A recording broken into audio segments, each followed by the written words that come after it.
बिस्मिल्लाहिर्रहमानिर्रहीम। अस्सलाम वालेकुम दोस्तों, मैं हूं शाहिद नईम और जावास्क्रिप्ट की एक नई वीडियो के साथ हाजिर खिदमत हैं। दोस्तों, हस्बे साबिक पहले क्वेश्चन करूंगा ताकि हमारी रिवीजन हो जाए और मुझे पता चल सके कि किस कदर दिलचस्पी के साथ आप जावास्क्रिप्ट को सीख रहे हैं।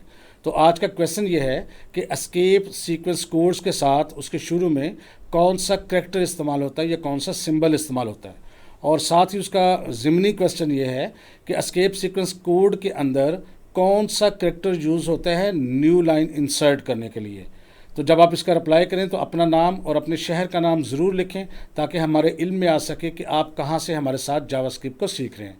तो इससे पहले कि हम अपनी वीडियो का आगाज़ करें, तमाम वो दोस्त जो इस चैनल पर नए हैं उनसे गुजारिश है कि अगर अभी तक आपने हमारे चैनल को सब्सक्राइब नहीं किया तो चैनल को सब्सक्राइब कर लीजिए और उसके साथ नज़र आने वाले बेल के आइकन पर क्लिक करना मत भूलें। इससे ये होगा कि जब भी हम कोई नई वीडियो अपलोड करेंगे आपको उसका नोटिफिकेशन मिलेगा और आप उससे भरपूर फ़ायदा हासिल करेंगे। आप बगैर ताखीर के चलते हैं कंप्यूटर की स्क्रीन पे और आज की वीडियो का आगाज़ करते हैं।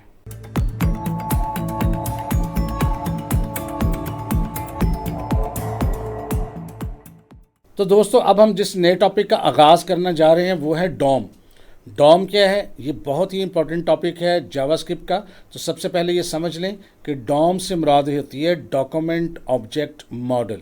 पहले तो आप इसका एब्रीविएशन अपने जहन में बिठा लें, फिर आपके जहन में खुद ही आ जाएगा ये क्या चीज़ है। हम आहिस्ता आहिस्ता सीख लेंगे। पहले जो चीज़ आपको याद रखनी है कि डॉम किस चीज़ का एब्रीविएशन है, डॉक्यूमेंट ऑब्जेक्ट मॉडल। अब ये होता क्या है, जितना भी हम कोडिंग करते हैं, HTML की कोडिंग करते हैं, CSS की कोडिंग करते हैं या जावास्क्रिप्ट की कोडिंग करते हैं, तो बेसिकली वो एक कंप्यूटर के अंदर आपके एक ट्री की शक्ल में, जैसे आपको शक्ल यहाँ नज़र आ रही है कि एक डॉक्यूमेंट लिखा है, फिर उसके अंदर HTML लिखा है, फिर हेड लिखा है, फिर बॉडी लिखी है। तो ये एक ट्री की शक्ल में एक हायरार्की की शेप में जाके स्टोर होता है। चूँकि ट्री की शक्ल में जो स्टोर होता है ऑब्जेक्ट, तो इसे हम डॉक्यूमेंट ऑब्जेक्ट मॉडल कहते हैं या डॉम कहते हैं। तो इसमें अभी इतनी डिटेल में जाने की ज़रूरत नहीं है, हम इसको बिल्कुल डिटेल से देखेंगे और आपको समझ आ जाएगी। फ़िलहाल तो इतना काफ़ी है कि आप समझ जाएं कि डॉम किस चीज़ का एब्रीविएशन है, यानी डॉक्यूमेंट ऑब्जेक्ट मॉडल। अब थोड़ा सा डॉम को सीखने से पहले मज़ीद चीज़ें दो तीन सीखते हैं। तो वो है मस्कीटर्स ऑफ वेब डेवलपमेंट। मस्कीटर्स क्या होते हैं? वैसे ये वॉरियर्स को भी कहते हैं या फौजी जो होते हैं बंदूक से इक्विप्ड उसको कहते हैं, लेकिन यहाँ पर है सुपर हीरो या आपका बेहतरीन दोस्त। तो यहाँ से क्या मुराद है? There are 3 key technologies that form the foundation of modern web development.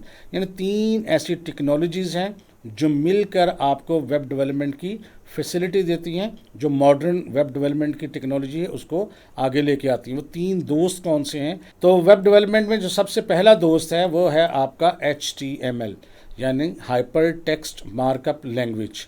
आपका दूसरा दोस्त होता है CSS यानी कैस्केड स्टाइलिंग शीट, और तीसरा दोस्त होता है जावास्क्रिप्ट। अब ये तीनों मिल के आपके लिए वेबसाइट डेवलपमेंट का काम कर रहे होते हैं, इसलिए इन्हें कहते हैं मस्कीटियर्स ऑफ वेब डेवलपमेंट। तो सबसे पहले हम HTML और CSS का पूरा कोर्स जो है वो अपलोड कर चुके हैं, उम्मीद है आप उसको देख चुके होंगे। लेकिन जो साहबान नए हैं उनके लिए हल्का सा तारुफ। HTML क्या है? ये हाइपर टेक्स्ट मार्कअप लैंग्वेज है। इससे क्या होता है कि हम एक स्ट्रक्चर तैयार करते हैं, एक ढांचा तैयार करते हैं अपनी वेबसाइट का। बिल्कुल आप समझ लें कि जैसे एक गाड़ी होती है तो गाड़ी का पहले एक फ्रेम तैयार होता है, एक ढांचा तैयार होता है जिसके ऊपर पूरी गाड़ी तैयार होकर हमने उस पर से कोई काम लेना होता है। इसी तरह CSS क्या है? जब हम ढांचा बना लेते हैं उसके बाद उसके ऊपर लाइटें फिट करते हैं, टायर फिट करते हैं, कलर करते हैं, उसकी पोशिश करते हैं, यानी उसको एक शक्ल देते हैं खूबसूरती के लिए। हालांकि ढांचा वही होता है और ये काम क्या करता है? CSS का। यानी HTML जो है वो आपकी बेसिक कोडिंग करता है, आपकी स्ट्रक्चर बनाता है एक वेबसाइट का, और उस वेबसाइट को खूबसूरत बनाने के लिए आपको सहारा लेना पड़ता है CSS का। अब एक गाड़ी है, उसके अंदर मुख्तलिफ फिर फंक्शंस भी तो होते हैं ना, वो खड़ी तो नहीं रहती। उसके ऊपर गियर लगाएंगे तो कोई और काम होगा, इंडिकेटर देंगे तो कोई और काम होगा, कोई बटन पुश करेंगे तो कोई हॉर्न बजेगा, कोई इशारा, कोई लाइट, कोई वाइपर, इस तरह की मुख्तलिफ चीज़ें जो हैं वो चलती हैं। तो वो उसकी फंक्शनैलिटी होती है। तो उसके अंदर जो फंक्शनैलिटी ऐड करते हैं हम अपनी वेबसाइट के अंदर, वो करते हैं जावास्क्रिप्ट के थ्रू। तो HTML बेसिकली एक ढांचा होता है, CSS उसको खूबसूरत करने के लिए होता है, और जावास्क्रिप्ट उसके अंदर फंक्शनैलिटी को ऐड करने के लिए होता है। और हम पढ़ रहे हैं इस वक्त जावास्क्रिप्ट। अब ये तीनों एक दूसरे के साथ मुंसलिक कैसे होते हैं इसको भी समझ लीजिएगा कि HTML की जो फाइल होती है उसको हम पहले बनाते हैं, और उसके बाद अगर आप चाहें तो CSS की फ़ाइल बनाते हैं, लेकिन याद रखिएगा HTML की फ़ाइल के साथ जो एक्सटेंशन यूज़ होती है वो HTML होना ज़रूरी है। अगर उसकी एक्सटेंशन HTML नहीं होगी तो वो प्रॉब्लम देगा। इसी तरह फ़ाइल का नाम कुछ भी हो सकता है, लेकिन याद रखिएगा जो पहली फ़ाइल बाय डिफ़ॉल्ट होती है उसका नाम index.html होना चाहिए। 12 उसके बाद है CSS क्या मुराद है, ये खूबसूरती के लिए होती है, ये अलग फ़ाइल होती है और इसकी एक्सटेंशन CSS होना ज़रूरी है। और उसके बाद है जावास्क्रिप्ट और इसकी एक्सटेंशन JS होना ज़रूरी है। तो ये तीनों फाइलें हैं। हम कोड एडिटर विंडो के अंदर सबसे पहले ये तीनों फाइलें बनाते हैं और फिर मैं आपको बताता हूँ कि ये बेसिकली काम कैसे करती हैं, एक दूसरे के दोस्त कैसे हैं और किस तरह हमें हेल्प देती हैं। तो जल्दी से चलते हैं पहले कोड एडिटर विंडो के अंदर। तो दोस्तों यहाँ पर मैंने एक ब्लैंक फोल्डर खोला हुआ है, इसके अंदर कुछ भी नहीं है। तो यहाँ नई फाइल खोलने के लिए या तो आप फाइल के ऊपर क्लिक करके न्यू फाइल पे क्लिक कर दें, या तो एक तरीका ये है, या दूसरा तरीका ये होता है कि यहाँ पर देखें एक न्यू फाइल का निशान बना होता है, आप इस पर क्लिक कर दें। अब इसका नाम हम रख लेते हैं index.html।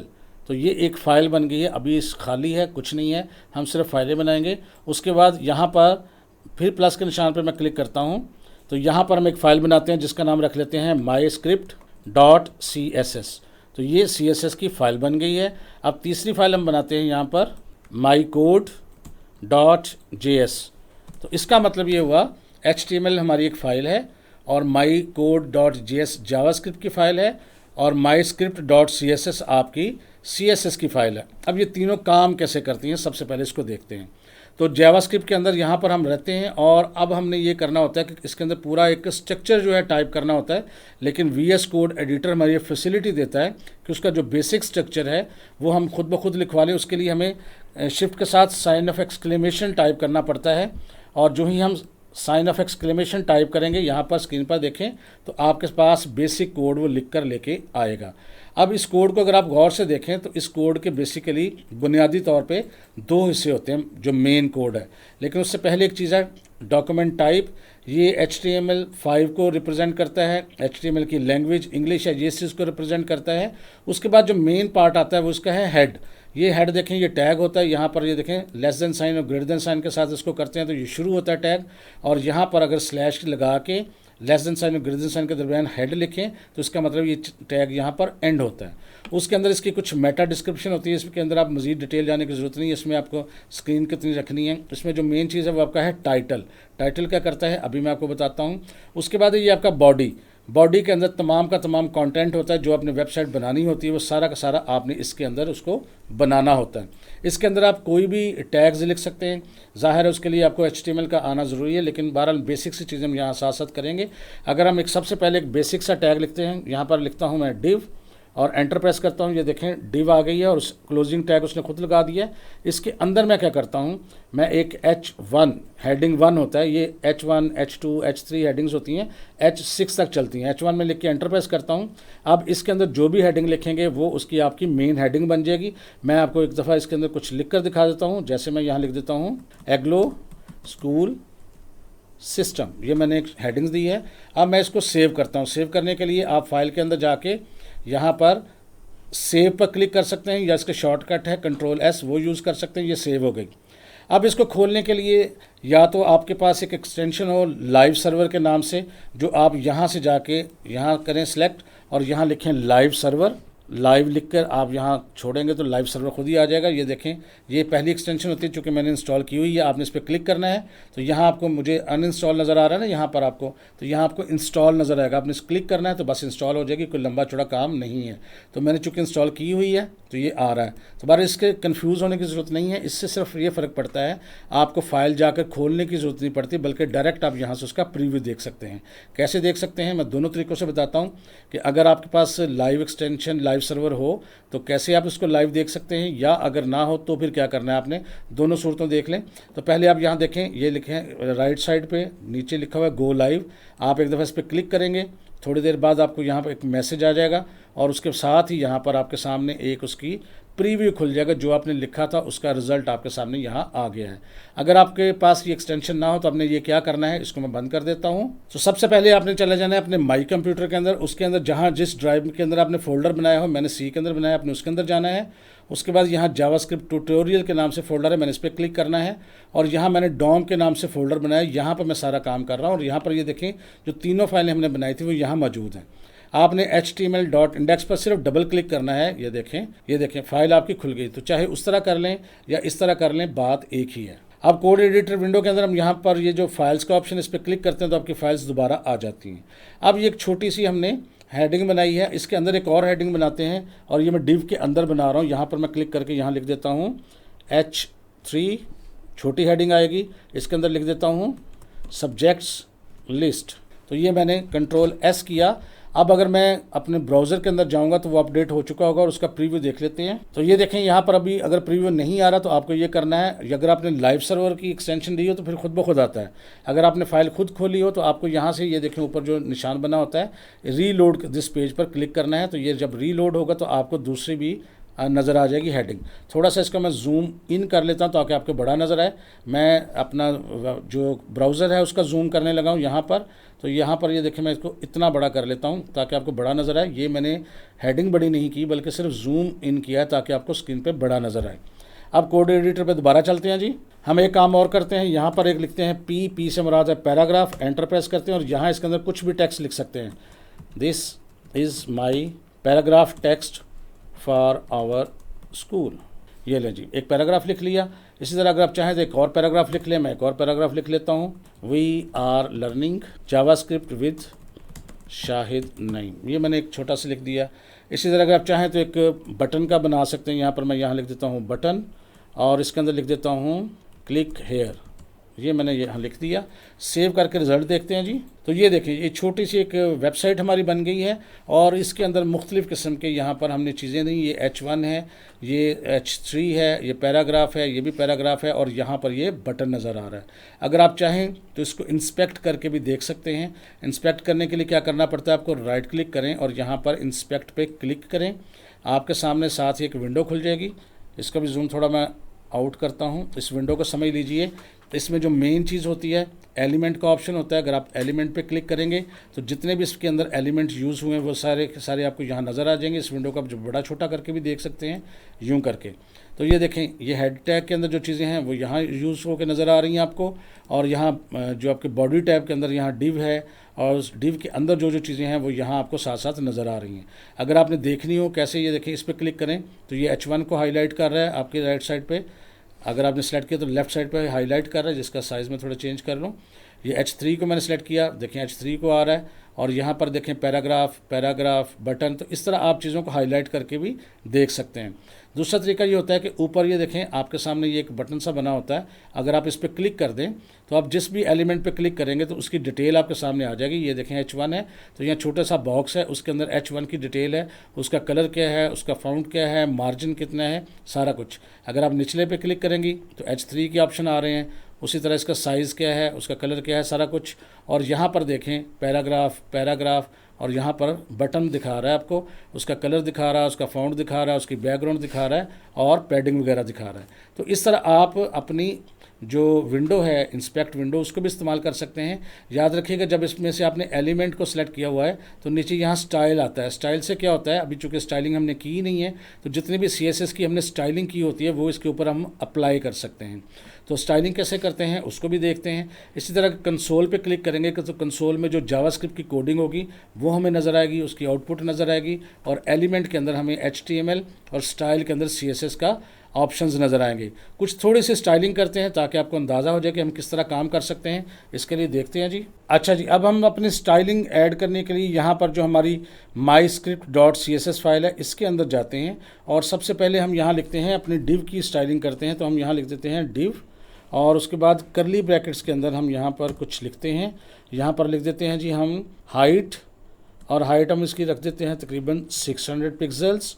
और उसके बाद यहाँ ये करते हैं, यहाँ लिखते हैं जी बैकग्राउंड कलर और इसका नाम कलर का बैकग्राउंड कोई भी रख सकते हैं। हम रख देते हैं जी ग्रीन, ये वाला ग्रीन येलो रख देते हैं, कंट्रोल एस करते हैं। अब देखते हैं कि क्या हमारी डिव जो है वो हाइट उसकी 600 हुई है और क्या उसका बैकग्राउंड ग्रीन हुआ है।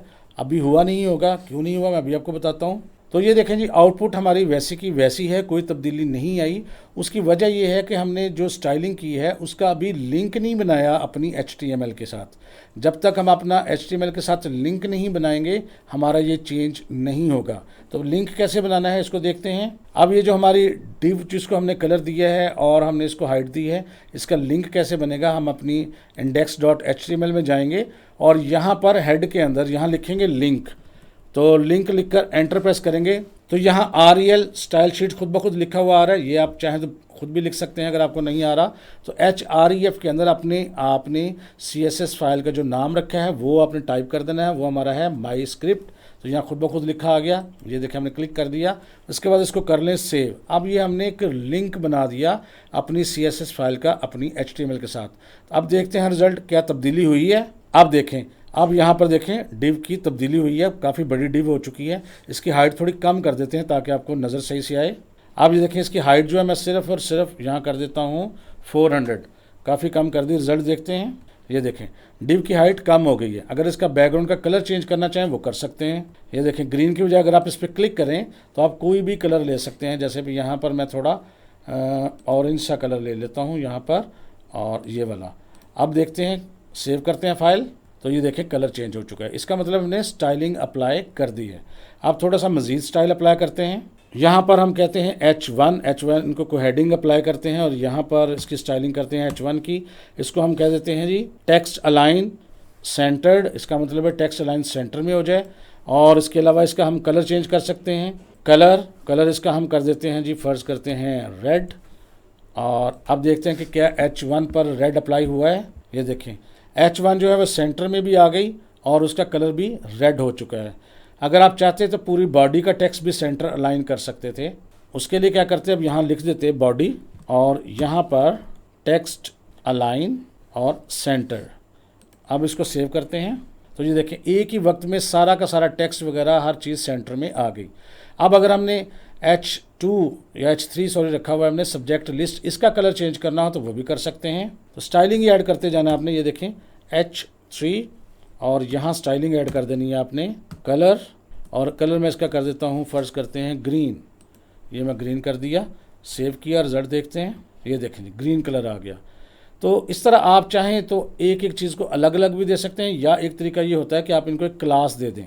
क्लास क्या होता है, जैसे एक क्लास के अंदर पूरी बच्चों के साथ कोई चीज़ अप्लाई करना चाहते हैं, क्लास 5 के साथ ये कर दो, क्लास 6 के साथ ये कर दे, तो आप मुख्तलिफ चीज़ों को क्लास भी दे सकते हैं। वो कैसे, ये देखें अपनी HTML कोडिंग के अंदर आप यहाँ टैग के अंदर लिख सकते हैं। जैसे पैराग्राफ के अंदर मैं लिख देता हूँ क्लास और इसका नाम रख देते हैं माई टेक्स्ट, जो आप मर्ज़ी रख दें। अब इसी को मैं चाहूँ तो कॉपी करके Ctrl+C से और इसको मैं पेस्ट कर देता हूँ इस पैराग्राफ में भी, और फ़र्ज़ करते हैं H3 में भी मैं इसी को पेस्ट कर देता हूँ।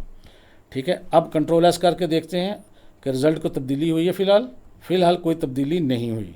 लेकिन अगर हम CSS के अंदर जाके यहाँ यूँ लिखते हैं, क्लास को लिखने के लिए हम करते हैं।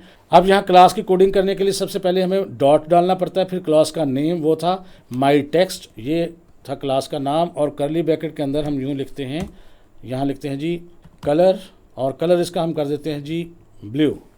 ये ब्लू मैं कलर कर देता हूँ। और ये भी कर देते हैं एक चीज़ और, एक यहाँ लिखते हैं जी फ़ॉन्ट साइज़, ये लिखा हुआ आ गया। हम फ़ॉन्ट साइज़ जो है वो कर देते हैं यहाँ पर, फ़र्ज़ करते हैं मीडियम, और यहाँ इसको सेव करके रिजल्ट देखते हैं। अब ये देखें एक तो तीनों के तीनों ब्लू हो गए क्योंकि क्लास एक थी इनकी। बेशक हमने सब्जेक्ट लिस्ट को ना कलर और दिया था, लेकिन उसके बाद जाके वो ब्लू हो गया, और यहाँ पर उसका जो फ़ॉन्ट वेट है और फ़ॉन्ट साइज़ है वो भी मीडियम हो गया। आप चाहें तो इसको यहाँ से रिमूव भी कर सकते थे, कोई ऐसा मसला नहीं है। लेकिन यहाँ पर देखें जब हमने इसको क्लास के साथ किया तो तीनों का कलर जो है ब्लू हो गया है। हाँ, अगर ये आप इसके बाद यहाँ पर जो H3 था वो उसके बाद आता, अगर इसको हम यहाँ से काट देते हैं Ctrl+X करके और इसके बाद यहाँ लिखते हैं, अब यहाँ पर देखें ब्लू पहले आ चुका है क्लास के साथ, लेकिन यहाँ ग्रीन बाद में भी आया है, लेकिन प्योरिटी किसको मिलेगी, क्लास को। चेक कर लेते हैं, ये देखें क्योंकि क्लास उनकी सेम थी इसलिए कलर उनका सेम ही रहा, ग्रीन नहीं हुआ। अब अगर इसका हम क्लास चेंज कर देते तो कलर खुद ब खुद ग्रीन हो जाता। HTML के अंदर अगर हम H3 की क्लास ख़त्म कर देते या क्लास चेंज कर देते यहाँ पर मैं ख़त्म कर देता हूँ। अब देखें उसका कलर ग्रीन होता है या नहीं होता। ये देखें कलर उसका ग्रीन हो गया। क्यों हो गया? क्योंकि हमने H3 को ग्रीन कलर एलोकेट किया हुआ था। इसी तरह बटन को भी आप कोई कलर दे सकते हैं, उसको भी देख लें। आप यहाँ पर लिखें बटन, और बटन को कोई भी आप असाइन कर दें। बैक कलर येलो में कर देता हूँ। आप देखते हैं, ये देखें बटन का कलर जो है वो येलो हो गया। इसी तरह आप डिव को कोई बॉर्डर लगा सकते हैं, कोई भी कलर दे सकते हैं। इसकी हाइट कम ज़्यादा कर सकते हैं। यहाँ हाइट इसकी कम करने लगा मैं। सिर्फ आपको यहाँ पर जाके ये देखें, मैं इसको हाइट कर देता हूँ 300 और सेव करके रिजल्ट देखते हैं तो ये देखें हाइट कम हो गई। तो इस तरह आप किसी भी चीज़ को सेट कर सकते हैं और यहाँ पर भी सेट कर सकते हैं। यहाँ पर ये देखें जब आपने किसी एक चीज़ पर क्लिक कर दिया, ये देखें आप यहाँ पर हेड पे क्लिक करते हैं तो यहाँ पर देखें अच्छा एक टाइटल है। टाइटल कहाँ नज़र आता है? ये जो ऊपर देखें डॉक्यूमेंट नज़र आ रहा है। अगर आप टाइटल यहाँ चेंज कर दें तो यहाँ पर भी चेंज हो सकता है। यहाँ पर देखें आप क्लिक करके यहाँ पर लिख देते हैं माई जावा स्क्रिप्ट और वो देखें ऊपर टाइटल चेंज हो चुका है। तो यहाँ इंस्पेक्ट विंडो में भी आप चेंजिंग कर सकते हैं, लेकिन इसका फ़र्क ये होगा कि जो ही इसको रिफ़्रेश करेंगे ये दोबारा डॉक्यूमेंट बन जाएगा। ये देखें इसका मतलब ये होता है कि यहाँ पर जो तब्दीली करते हैं वो आर्जी होती है, वो परमानेंट नहीं होती। अगर परमानेंट करनी है तो आपको फाइल के अंदर सेव करना है। आप HTML के अंदर जाके यहाँ टाइटल की जगह डॉक्यूमेंट की जगह कुछ लिख सकते हैं। फ़र्ज़ करते हैं आप यहाँ लिख लें माई जावास्क्रिप्ट लेसन्स। मैंने यहाँ माई जावास्क्रिप्ट लेसन्स लिखा। आप देखते हैं जी, तो ये देखें ऊपर टाइटल पर माई जावास्क्रिप्ट लेसन्स आ चुका है। और इसी तरह अगर आप किसी भी चीज़ को यहाँ से तब्दील भी कर सकते हैं, देख भी सकते हैं। अगर यहाँ बॉडी पे आप क्लिक करें तो ये तमाम के तमाम जितने भी आपके बॉडी के होते हैं ये डिव के अंदर देखें सारी की सारी चीज़ें आ रही हैं। यहाँ पर किसी भी पैराग्राफ को तब्दील किया जा सकता है और इनकी जो स्टाइलिंग अप्लाई हुई वो यहाँ नीचे आती है। ये देखें कलर ब्लू है। अब यहाँ से इसको हटा के देख सकते हैं। ये देखें अप्लाई कर सकते हैं, हटा सकते हैं। ये देखें इसको यहाँ से चेंज भी कर सकते हैं। ये देखें कोई और कलर असाइन करके देख लें कि ये कलर कैसा लगता है। ये देखें आप यहाँ से इसको चेक भी कर सकते हैं कि ये कलर कैसा होगा, लेकिन ज़ाहिर रिफ़्रेश करेंगे अपनी असल हालत में वापस आ जाएगा। ये देखें तो ये चीज़ें हम पहले भी कर चुके हैं। इसी तरह ये H1 पर एक दफ़ा देखें, ये स्टाइलिंग हुई है। ये टेक्स्ट सेंटर में है, ये इसका सेंटर भी ख़त्म कर सकते हैं और इसका कलर भी यहाँ से हम चेंज कर सकते हैं और ये सब चीज़ें इसमें लिखी होती हैं। आप यहाँ पर ट्राई कर सकते हैं, कलर को चेंज करके देख सकते हैं कि अगर हम कलर चेंज करेंगे, यहाँ पर देखें बेशुमार कलर्स हैं, कि अगर ये कलर चेंज करेंगे तो कैसा लगेगा, ये आपको साथ साथ आप इसको देख सकते हैं। तो ये है कि हमने किस तरह CSS को हमने अपने HTML के साथ अटैच किया है। अच्छा जी, अब हमने एक लिंक कैसे क्रिएट करना होता है जावास्क्रिप्ट का, उसका तरीकाकार ये होता है। छोटा सा देख लेते हैं। यहाँ जावास्क्रिप्ट की फाइल है, यहाँ कुछ भी लिख देते हैं जैसे console.log। अभी हम ये सिर्फ कंसोल में प्रिंट करवाएंगे। यहाँ प्रिंट करवा लेते हैं हम हेलो, और कुछ नहीं, बस सिंपल सा एक चीज़ है। Ctrl+S से सेव करेंगे। अब हम HTML को ज़रा लोड करके देखते हैं कि क्या हमें जावास्क्रिप्ट का जो कोड है उसका रिजल्ट नज़र आता है। तो ये देखें जी, हमें साइट तो नज़र आ रही है, लेकिन जो ही कंसोल पे क्लिक करते हैं और इसको अगर हम रिफ़्रेश भी करते हैं तो हमें यहाँ पर हेलो नज़र नहीं आ रहा, क्योंकि जावास्क्रिप्ट का कोड रन नहीं हुआ, क्योंकि उसका हमने लिंक जनरेट नहीं किया अपनी HTML के साथ। अब हम देखते हैं HTML के साथ लिंक कैसे जनरेट करना है। HTML में बॉडी से आखिर पर आप यानी हर चीज़ से नीचे आप यहाँ लिखें स्क्रिप्ट, और स्क्रिप्ट के बाद आप यहाँ पर लिखें SCR और डबल कोट्स में लिखें जावास्क्रिप्ट की फाइल का नाम वो है mycode.js। ये आप कर दें, उसके बाद सेव करें। अब हम देखते हैं कि क्या रिज़ल्ट आता है। ये देखें अब रिज़ल्ट में हमें हेलो नज़र आ रहा है। इसका मतलब है अब जावास्क्रिप्ट भी साथ रन हो रहा है। तो अब हमने सीख लिया है कि किस तरह हमारा HTML का कोड रन होता है, किस तरह CSS का कोड अटैच होकर रन होता है, और अगर वो कनेक्ट ना हो लिंक के ज़रिए तो फिर वो रन नहीं होता, और अब अगर हमारा जावास्क्रिप्ट भी साथ अटैच ना हो तो भी रन नहीं होता। तो इस तरह हमने देखा है कि किस तरह ये तीनों दोस्त मिलके हमें वेबसाइट डेवलपमेंट का एक प्रोसेस जो है फ्राहम करते हैं। तो इस तरह अब आज हमने सिर्फ ये एक प्रोसेस देखा है कि किस तरह प्रोसेस होता है। डॉम को भी हमने नहीं छेड़ा। बहुत जल्द हम इंशाल्लाह डॉम पे भी काम करेंगे, लेकिन ये तमाम वो लोग जो नए थे, जिनको अभी नहीं पता था कि ये तीनों का आपस में किस तरह रिलेशनशिप बनता है, हमने उसको बना के एक दफ़ा फिर आपको दिखाया है और थोड़ा थोड़ा आपकी रिवीजन हुई है ताकि आपको पता लग जाए कि किस तरह इन तीनों ने इकट्ठे काम करना है। और डॉम का टॉपिक बहुत अहम है, इसको बड़ा गौर से समझना है आपने, और बहुत ही आसान है। अगर आप इसको समझ लेंगे तो थ्रू आउट आपके बहुत ज़्यादा काम आने वाला है, क्योंकि डॉम के ज़रिए हम ये करते हैं कि ये जैसे हमने HTML है ये बना लिया है, CSS बना लिया है, जावास्क्रिप्ट बना लिया है, तो जब भी हम इसको रन करेंगे तो सेम रिजल्ट आएगा। लेकिन जावास्क्रिप्ट के अंदर डॉम का इस्तेमाल करके हम अपने HTML को तब्दील कर सकेंगे, हम अपने CSS को तब्दील कर सकेंगे रन टाइम के ऊपर, यानी जब चीज़ रन हो चुकी होगी उस दौरान हम इसको तब्दील कर सकेंगे डायनेमिकली। तो ये बड़ी काम की चीज़ है, बहुत ज़्यादा काम आने वाली है। तो इंशाल्लाह ताला बस आज इतना ही, नेक्स्ट पढ़ेंगे नेक्स्ट क्लास के अंदर।